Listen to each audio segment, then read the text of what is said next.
Ainomgisha Blaise obire nashomera ha Uganda Martyrs Primary School aho mu Rembo Mbara ashatagwize buzo no bonero butano kana jangwa kafayo mnonga owarukwero habazire n'abashomesa okora kurunji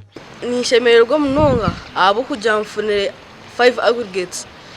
charity nazfunecho chiringu batisha banje abazire na nishomero abanyabuzare tishabatisha bitu babemba tushomesaje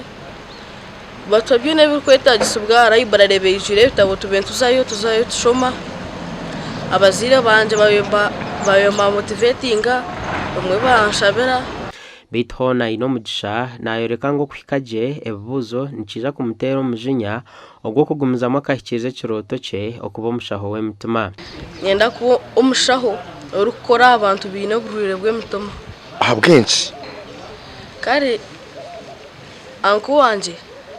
nice cha kare ubwaba nakufana njani nice cha mwisere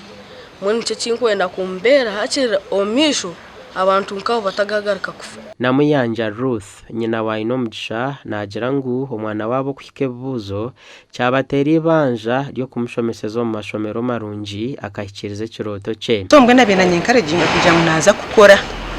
abena teganisibwa math na English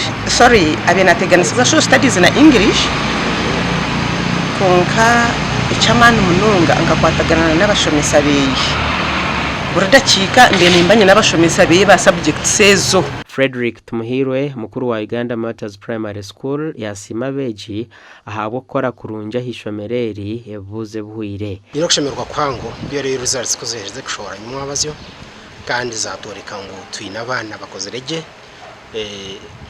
twina abana babiri bine aggregate 5 kandi it's no wonder hata ngo umwe ogu Ainomgisha Blaise n'umwana ni leader is a leader abakana assistant head prefect so njwanje manyisa ngo wawo leader no wo in focus gasha kwa Fred Kabango tulyakira don't